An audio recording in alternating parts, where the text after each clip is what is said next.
What's up guys, Delzinski here, and I've just managed to watch Monday Night Raw from the 4th of November 2013, and I watched the final segment which involved Triple H's corporation, so to speak, and it got me thinking really, where could the WWE go with this storyline?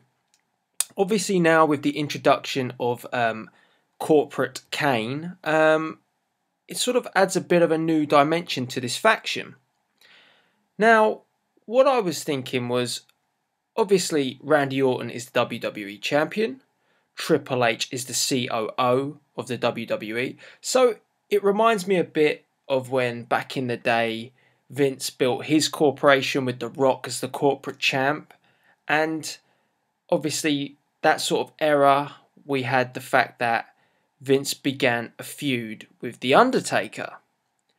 Now, I know it could sound like history repeating itself, but would it not possibly be interesting to bring back the Phenom close to WrestleMania and have him feud with this corporation? Now, with that in mind, what I was thinking, and this is the idea I want to pitch to you guys and see what you think, with the fact that now they have Corporate Kane, well, The Undertaker probably isn't going to be too impressed with that. So I was sort of thinking, why not bring back The Undertaker with his own Ministry of Darkness to fight off the corporation, to try and dismember and dismantle the corporation right before WrestleMania 30.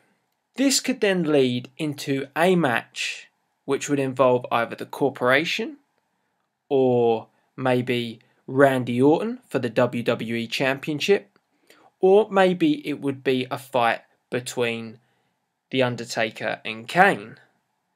But either way, this could potentially lead into a feud prior to WrestleMania and then a big match for WrestleMania 30 to pretty much send off The Undertaker, because I believe at WrestleMania 30 it will be the last ever appearance for the streak, and I think Undertaker will retire after WrestleMania 30.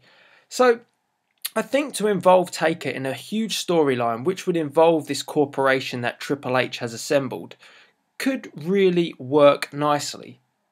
Now, whether or not we would see the return of The Undertaker and building his own faction, which would be a bit like building the Ministry, which did feud with the corporation, and then obviously years ago Vince merged the two and it became the Corporate Ministry. But whereas here, in 2013, it would be the Ministry fighting off the corporation, and with The Undertaker trying to overthrow Triple H's regime, maybe by capturing the WWE Championship going into WrestleMania 30, and then, well, that could lead opportunities for the streak to actually be broken, if we want that to happen. Which I personally don't. I just want to put that out there. The streak should not be broken by no man. It's something that needs to be engraved in WWE history. But I think that this could possibly work if they tie in the corporation with The Undertaker's return. Now, whether, as I say, that would involve a corporation versus the Ministry, I don't know. But it's an idea that could be played with. And also as well, who would The Undertaker, if he was going to build a Ministry to take on the corporation, who actually would he put in his faction in this current era of WWE? Or would you like him to bring back some superstars from the past to bring into his Ministry? I think it could work because, as I say, Kane's persona at the moment, where he's corporified or whatever you want to call it, The Undertaker sitting there watching this, seeing his brother do this, surely The Undertaker's going to be angry and upset and probably doesn't understand Kane's actions. So I think it would make sense, and The Undertaker could cut some pretty decent promos on trying to understand the logic of his brother, and this could be a really good feud between those two. And not just that, the power struggle of Triple H, and Randy Orton's had history with The Undertaker as well. So I think it's an idea to be played with. On a separate note, I just want to mention to you guys, did you not think when Kane obviously lost his mask a week or so ago, what was the point of Kane ever having that mask? I mean, he got billed and brought back by saying that he was going to bring out the evil side of John Cena. Well, that didn't really happen, did it? Because John Cena never turned heel, and the true side of John Cena never came out. And then after that, he just got put in a tag team with Daniel Bryan, and he became again the big red laughing stock. Very frustrating with Kane that he's never been billed the same way as The Undertaker, in my opinion. I think that he should have always been built like The Undertaker to become a legend. He's had elements where he's been pretty interesting. I remember when he was World Heavyweight Champion on SmackDown. I thought it was very interesting back then, and that was when The Undertaker made his return.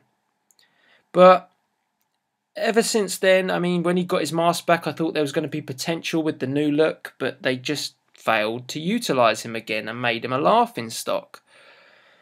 So I'm overall disappointed with the way that Kane's always been portrayed over the years. He is no longer a big red monster. So let me know what you think, guys.